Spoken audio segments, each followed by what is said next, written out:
Yo, what is up? Today we are making a bit of a trial run for what I think can be a pretty decent pseudo G10 material scale. I'm still waiting on some of the materials to make that specific deal happen, but today we are going to be making a mold and then doing some just plain epoxy resin scales. So as you can see, I've already got the Spyderco PM2 taken apart. We're going to be molding up these scales today and then casting them in resin and seeing how well that whole process works. I've done this before for other scales, however, those have been fixed blade scales, so they didn't need to have any more than just the outside molded, so you could just kind of lay them flat on the part that hits the tang and then pour those. So actually, let me get an example.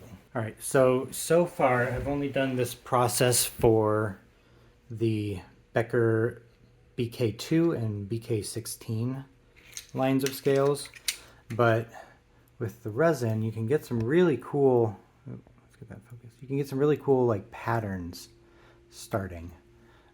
So this one's a little hard to see, but this is green and black. These ones didn't quite mix properly, but we've got some more kind of like speckled types here. So kind of a speckled robin's egg type there.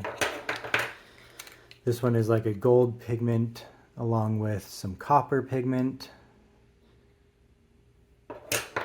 And then this is just like some black and white that have mixed together, kind of cloudy and cool. So you really don't see, especially for knife handles, much in the way of stuff like this. I mean, there's the fat carbon and stuff, and you get kind of things like this with you know, heat anode titanium and whatnot, but those scales tend to be extremely expensive. So I'm seeing if I can create some cool looking scales that'll be durable, maybe not necessarily as durable as a titanium scale is going to be, maybe not even quite as durable as a G10 or micarta, but it should be something that I think will stand up to really good, just like light daily use. If you're not going to be like batoning your knife or anything kind of crazy like that, really hard work where it's going to be taking a heck of a lot of shock,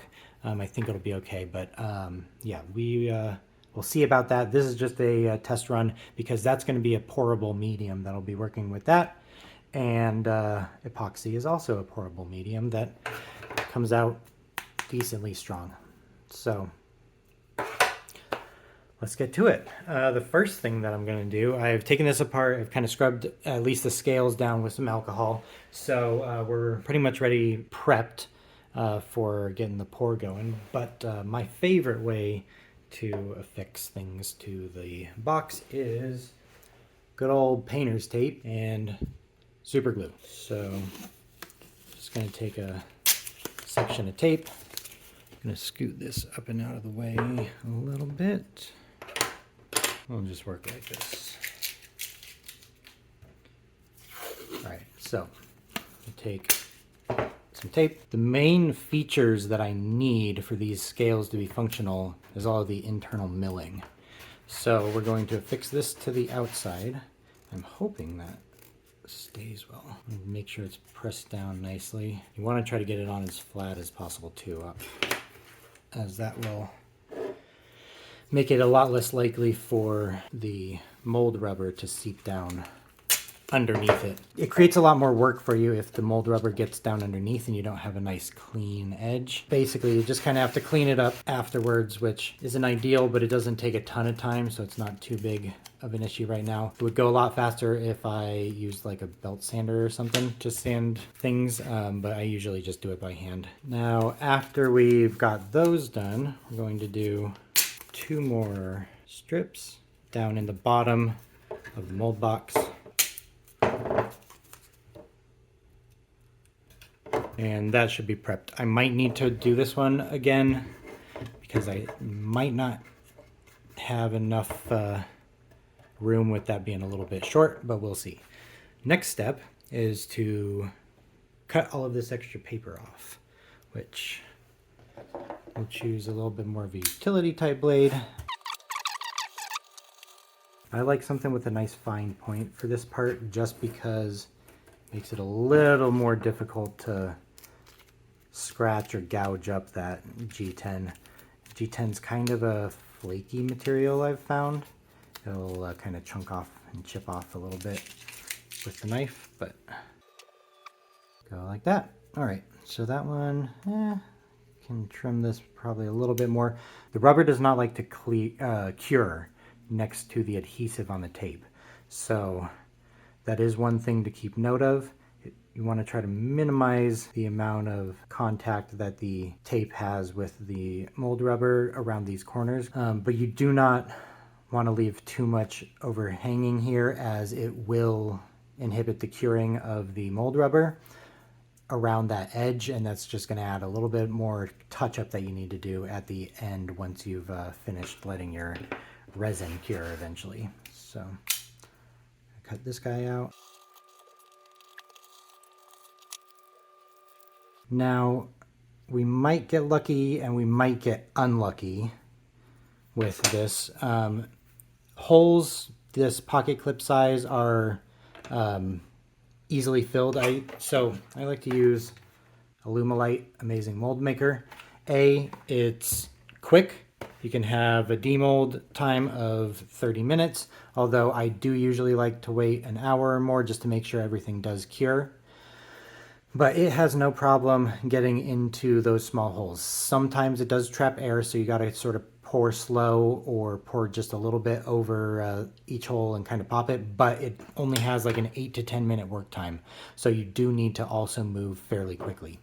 But the biggest benefit to it is, I think, because it's a platinum based silicone versus some of their other ones, which are tin based or something like that, it holds up to the curing epoxy resin much better than some of the other ones that I've tried. A few of the other mold rubbers that I tried, it would within 5 pairs get hard and tough and start tearing out chunks when you would demold. But with this stuff, it gives you a nice soft mold that stays soft through, I think I've put 20 pairs into my oldest mold at least, and that thing is still going strong. So yeah, let's take a look here. We will have enough space for that to fit, so that's perfect.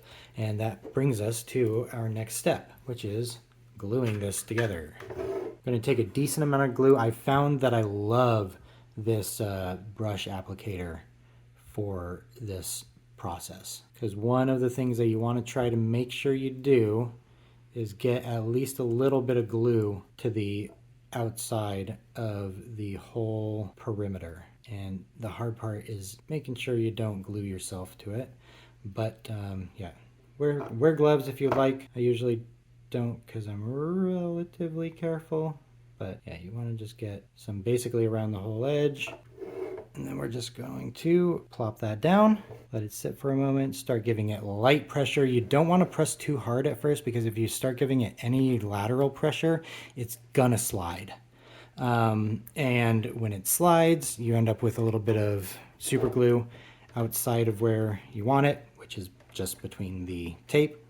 Get a little exposed, and that can also sometimes inhibit the rubber cure time. But I usually like to give this, I don't know, probably 5 to 10 minutes of a wait, just to make sure that all of the CA has dried before I start pouring my rubber, because you want to do everything that you can to make sure that you're not extending the process more than you have to. And cleaning up edges at the end because the rubber didn't quite cure right around that edge, it's not fun. Like I said, easy, doesn't take too much time, but it's monotonous and it's boring, and if you can avoid it, why not? So we should be good to go. Stick in a little bit. Just gonna drop that down, give it a sec, then give it a light pressure, and then give it a good push. I do afterwards like to squeeze it from both sides just to make sure that all of that glue is adhered. So we should be good to go. We're going to wait about 10 minutes and I'll be back with you guys once I've done that, since you don't need to wait 10 minutes with me on film. Okie dokie. We are going to continue on.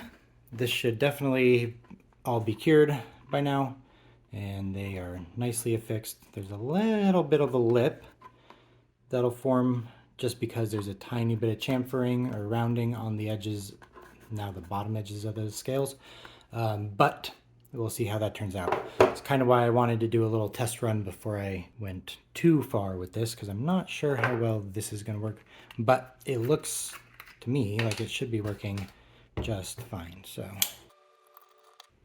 got a paper towel to wipe stuff off here. I'm actually molding the epoxy. I always put down a little silicone mat to catch any spills, since it'll definitely adhere to this wood like nobody's business. But for this stuff, I just go ahead and do it on the bare desk because it's not going to stick to anything. All right. And for this set, I think I'm going to go with about 5 ounces of the rubber. I probably don't need that much. I'm going to go with 4 ounces of the rubber. That makes it a little better for down the line anyway, because this is a 16-ounce kit. And so if we can do 4 ounces at a time, that's nice because it makes it just simply basically 4 uses out of the one batch. Also makes it easy because this is a silicone beaker, and it's gradated in, I think that's the word. It's incremented in 2-ounce increments for the gradations on the side. So get 2 ounces of the white. Okay. And we can put that on, give that a little wipe off, start mixing. You do want to be quick with the mix and pour for this because, like I said, this has like an 8-minute work time, and it's a little warm in here right now too. So that'll decrease that work time even by that much more.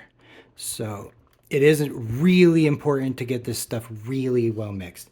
Sometimes with epoxy, if you're a little lazy with your mixing, I found that it's not too big of a deal, at least with the epoxy that I'm using. However, this mold rubber, you gotta use quick and you gotta mix it real well. Luckily, it's a light enough viscosity to not hold on to bubbles too bad from the mixing process, but it is also, unfortunately, a heavy enough viscosity that it can trap bubbles in those small holes. So you do kind of want to be careful with how you go about pouring, and do it a little slow.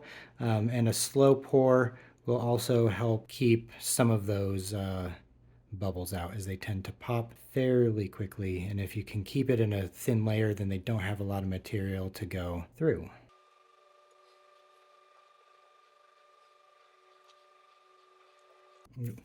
Okay, and we didn't quite mix the bottom well enough, so I just saw a couple streaks. Those aren't going to be set, so I am just going to mix up a little bit better when I'm pouring this last little bit.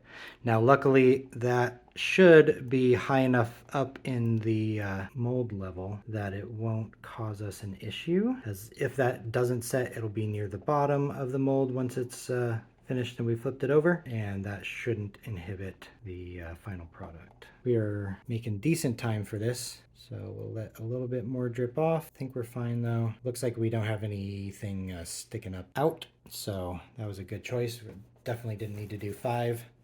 And then I'm just going to tap and try to get some of those little micro bubbles up. Hopefully, if there's any bubbles in the holes for the pocket clip, that will knock them loose. All right, and I'm going to move this over to a more level surface. This is not terribly level, so we don't want to have the mold canted when we pull it out. So I'm going to move it, and then we just wait for about an hour. So I'll come back to you guys then. Okay, so we are back with the finished mold. Should be nice and set now. It's a little, you can kind of see it's a little darker around where the rubber seeped in, so I'm hoping, it looks like we might be okay, but we'll see. May need a little bit of trimming, and in that case it's not the best, but I found the best way to do this is to just kind of peel and then get something wedged in there to help you pull back. One of the things that I was worried about too was not having the countersink for the holes, but it looks like it's gonna be pretty good. Now, unfortunately, looks like we did not get a good set right up in here, so we may have had some gunk up in there or something that didn't quite dry, but everything else is looking pretty good, and I don't think that that's gonna cause major issues with the finished product. So we have our mold for making the scales. Now, to do my pouring, I am going to move again to a different location. So I'm actually going to move the camera this time, since that's an important thing and needs to be seen. And for right now, other than probably taking a paper towel in here to clean all that out, I'm going to leave these like this and see how this first set comes out before I mold again. It looks like I am going to want to remold. We got a little bit of some flashing around the edge here, and I'm just going to kind of pick away at some of that. We want to have as even of an edge as possible. So that is something that I was kind of hoping would not be the case. But yeah, I'm going to move the camera, get that reset up, and do a little bit of picking of some of this flashing, clean that mold up, and then we will get some scales poured and see how these turn out. Cool. I'm excited. Catch you in a few. All right, we're back. I have this extra mold here that I'm going to finish filling here. I didn't have quite enough when I poured these. This is also a new project that I'm working on, some 1911 grips. So if anybody's interested in something along those lines too, we can definitely make that happen. But let me make sure this little jar here is good to go. Okay, so next step is actually doing epoxy. I don't know what color I want to do for this. Let's go funky. We're gonna use this color shift gold pigment. So it'll be gold overall, and it looks like it color shifts to green and maybe some purple in there too, depending on how the light's hitting it. So I think that might actually turn out pretty cool. So let me get my resin. I've been a fan of this Craft Smart resin. I think you can only get it at Michael's. It might be like the Michael's brand, but this is pretty decent. I don't think it's food safe, so I wouldn't use it for that if you're doing anything that might touch food. But this stuff has been great so far. It goes pretty quick. It takes about 12 hours, I would say, for certain. With it being an epoxy resin, the reaction takes longer with less material. So for something like this, you might actually have to let it sit for 2 or 3 days to fully cure. It takes about 72 hours to full cure. But for like something this size that's got a little bit more depth to it and is a little bit thicker, you can demold in as little as 8 to 12 hours. So I do like this stuff. Alumilite, really good. I haven't tried Total Boat at all, but I know a lot of YouTubers use Total Boat, and that seems to have some really good effect as well. And we will get at it. I'm not sure how much to mix up for these. I want to say if I can probably do about 40 milliliters. That should be enough, I want to say, and we should have enough left over to do that too. And if not, oh well. So this is a 1-to-1 mix, so I'll mix up 20 mils of the actual resin and 20 mils of hardener. And yeah, we're gonna give that a good old mix. Now, I'm not gonna bother really doing too much like degassing of this stuff. The bubbles do come out, the big bubbles come out decently enough on their own, and I have found, depending on what sort of texture you have down in the bottom of your mold, the stuff may just bubble on its own as it's curing. I'm not too worried about that because the surface that's going to be on the inside is going to be on the inside of the scales, and I'm going to be hand finishing the outside to give it the texture. Now, I haven't decided how I want to do the texture yet. I'm going to have to make a couple pairs and compare and contrast. I've got a couple different ideas, but we'll have to see. It may just come down to doing a little Dremel work. We'll we'll see. Little stippling is never bad. We're just gonna keep mixing this for a couple of minutes so that it's nice and thorough. If you are gonna be mixing in a pigment, you don't necessarily need to get a full mix before you add it, because obviously you're gonna have to mix while the pigment's in there. We'll actually stop there. Haven't used this pigment before. We'll give it a good little scoop. And if we need to add more, then we can. And this mica powder gives kind of a cool, even if it's not like a, call it fancy pigment like this one with the color shift, mica powder always gives a little bit of a cool textured look due to it being an actual powder suspended in the resin matrix. I do also sometimes color with acrylic inks, and that gives you more of just like a flat solid color without any of the kind of cloudy 3D internal texturing that the mica powder gives. But I really like the mica powder as a pigment for the epoxy resin. And I'm going to add just a little bit more. You do have to be a little bit careful when you're adding acrylic and other pigments. Water-based acrylic you really can't use. I think oil-based acrylic you really shouldn't be using either. Really, you want to use acrylic ink, although I have used a more paint textured acrylic.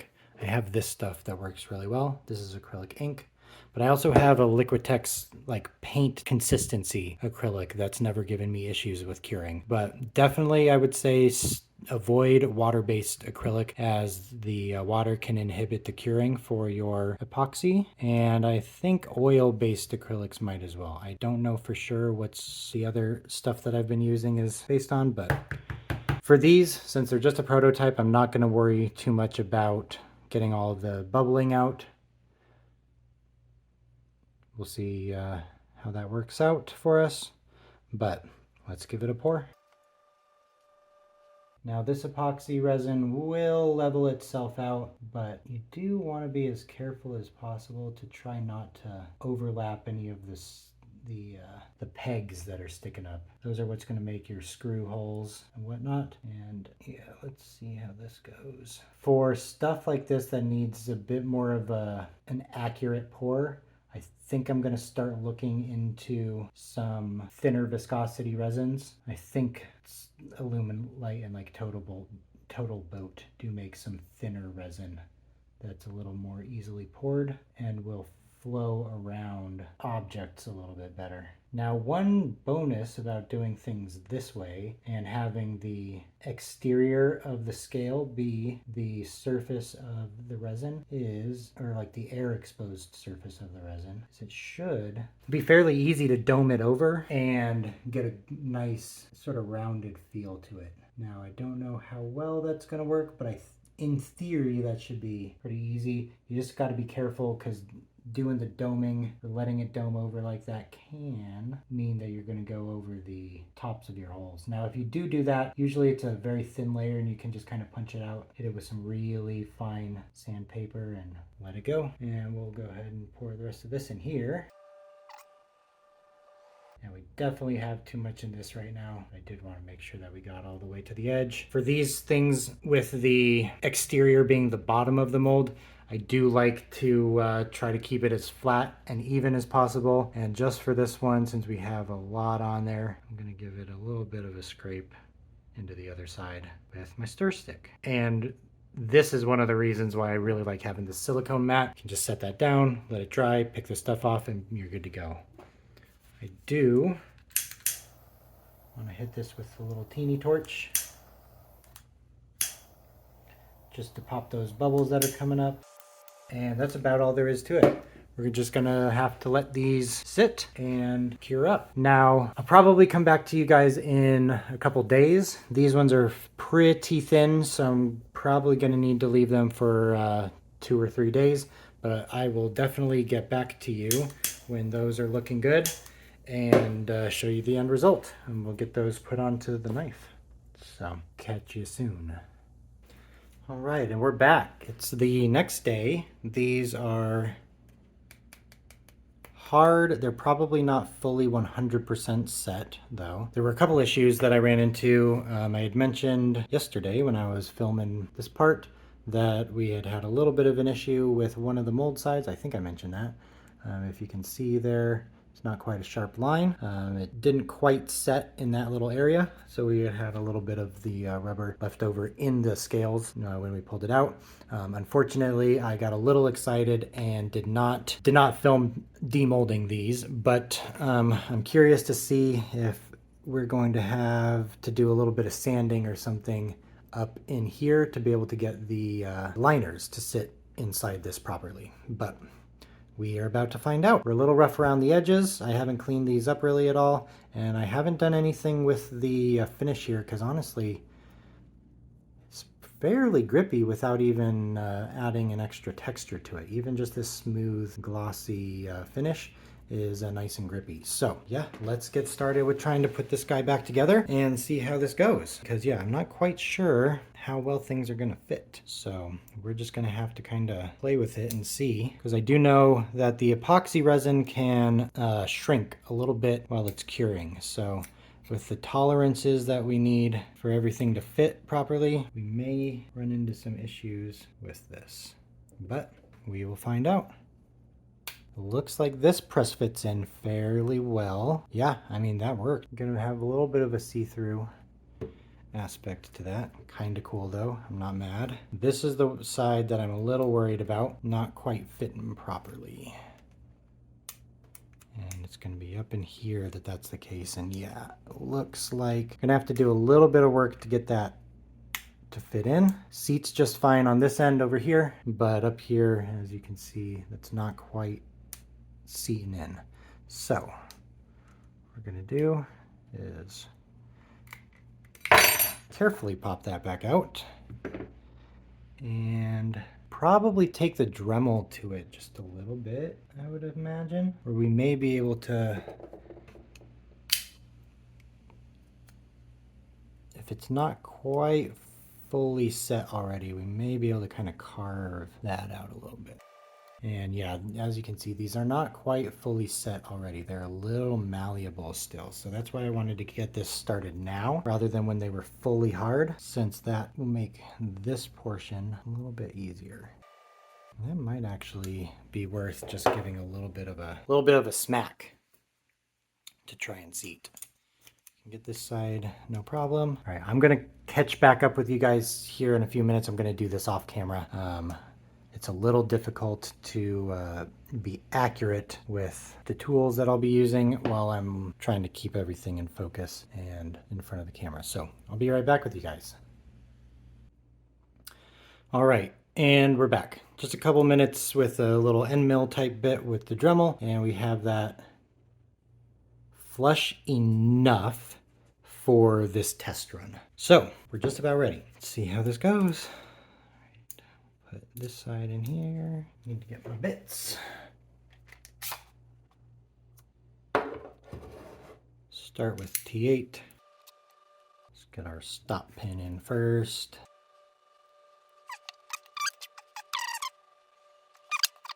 We're not going to worry about doing much in the way of lubing at the moment, simply because I don't plan on leaving this put together for too long. Get that guy in and swap in our T10 for this pivot. Now with this not being entirely set, I'm not going to really crank down on any screws. That is because cranking down on it while it's not 100% set, which will take another couple days probably, will start causing things to bulge out or move when they're not supposed to be moving. So we are going to avoid that if we can. Moment of truth. That slides in no problem. Looks like we're having a little bit of an, oop. There we go. That snapped everything together by the looks of it. And no, we're still a little off on our, having a little issue here with getting the stop pin. There we go. All right. Now let's see if we can slide this guy on while we keep all that in place. Doesn't quite look like it. There we go. Okay. That should let us get some screws in. Keep going. This is the spot we were having issues with mainly, so we're going to get that guy in first, and we'll get this one in. We'll get that second pivot screw in, and not tighten, but I am going to snug things down. Snugged enough for now. And let's get that second pivot screw going.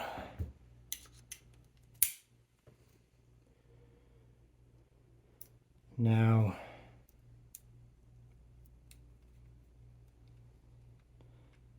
this definitely is not going to have the same action currently as it would with the stock scales.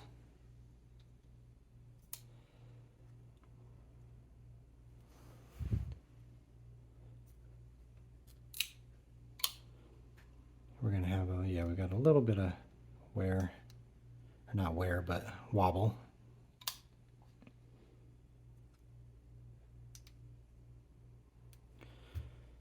See about tightening these a little bit more.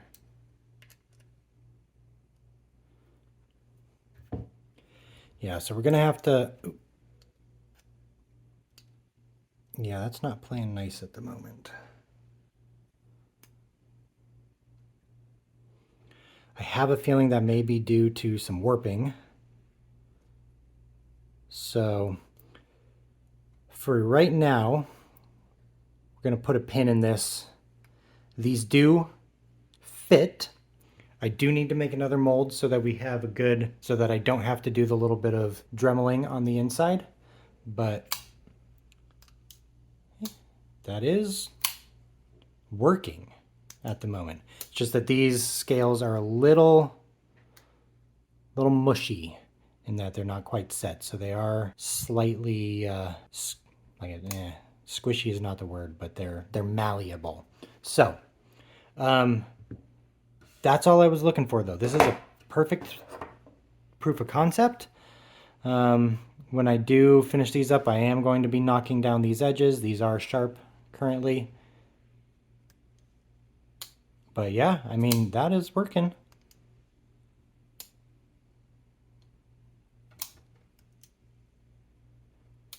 Action's not going to be quite there to start, and yeah, they're moving around a little bit.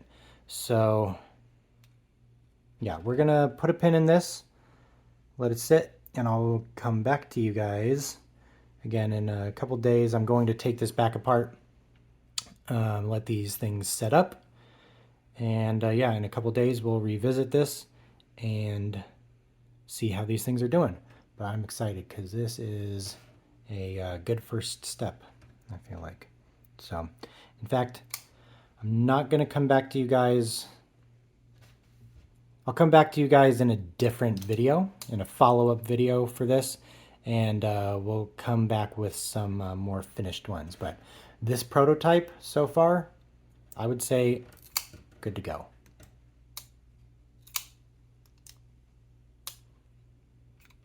Yeah, we're just not quite getting it all the way out of the way on some of those closes. And part of that is not being able to put the pressure here without that moving a little bit, but I'm happy with how these are turning out so far. Obviously we're gonna have to do a little, it's not centered, but that'll be something to work on. So thanks for joining us. Tune back in for the next round to see how this thing's doing. Thanks.